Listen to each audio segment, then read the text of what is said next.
ہے, پیر پہلے ہوتا ہے, مرید بعد میں جاتا ہے. ابو بکر مسجد نبی کے پیچھے ہے, ابو بکر گھر میں نبی کے پیچھے ہے, ابو بکر بازار میں نبی کے پیچھے ہے, ابو بکر راستے میں نبی کے پیچھے ہے, ابو بکر جنگ کے میدان میں نبی کے پیچھے ہے.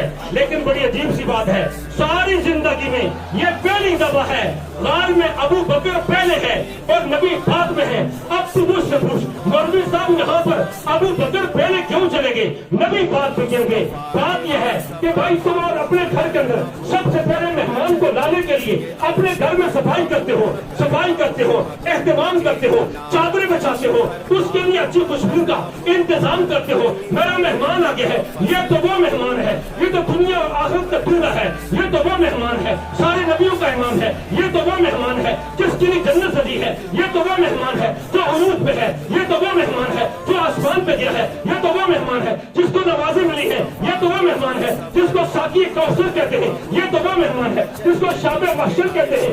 ارے اس کے لیے ابو بکر پہلے جاتا ہے, جا کے صفائی کرتا ہے. اس لیے تو علماء کہتے ہیں, اس لیے تو پیر کہتے ہیں, اس لیے تو مولوی کہتا ہے, اس لیے تو خطیب کہتا ہے. یہی بات تو حیدری کہتا ہے.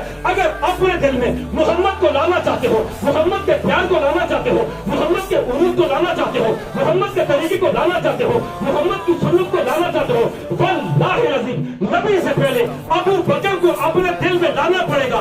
ابو بکر دل میں آئے گا, دل کی جب صفائی ہو جائے گی محمد مصطفیٰ تشریف لے کے آ جائے گا. سبحان اللہ. آپ کو سمجھنا میرے نقطے کو, ابو بکر پہلے دل میں آئے گا, وہ آپ کے دل کی صفائی کرے گا, پھر محمد تمہارے دل میں آئے گی. یہ محمد مصطفیٰ ہے, یہ تمہارے لگے گا خان تھوڑا یہ کوئی. بات کو سمجھنا. بہرحال صفائی ہو گئی, اندر آ گئے. آپ نے سنا, میں نے بتا دیا, شروعات سے اپنی پگڑی اتاری لگا دی, پھر اپنی قمیض پھاڑی, وہ سلاخوں میں ڈال دی, دو سلاخ باقی رہ گئے, ان میں اپنے پاؤں رکھے, یا رسول اللہ, پھر کھڑے ہو دو یار, پسور ہوئے سبحان اللہ صلی اللہ ہو, پسور صلی اللہ ہو. آپ تشریف لائے جناب, حضور تشریف لائے. حضور نے جب اپنا سر ابو بکر کی گود میں رکھا, مجھے پوچھنے والا کہتے ہیں بتا مولوی صاحب کیسے لگا؟ میں نے کہا مجھے ایسے لگا ابو بکر کی گود ریل بن گئی تھی, محمد کا چہرہ قرآن بن گیا. سبحان اللہ. یہ اس کو محبت. اچھا جب سامنے 10 مارا نا, اب ابو بکر کے سامنے 2 باتیں آ گئی. ایک عشق محمد مصطفیٰ, بول یار بول بول بول, ایک عشق محمد آ گیا, ایک اپنی جان آ گئی. اب ابو بکر کی عقل کہتی ہے ابو بکر نبی کو اٹھا لے, ورنہ یہ زہر تیرے دل تک پہنچے گا, تو مر جائے گا.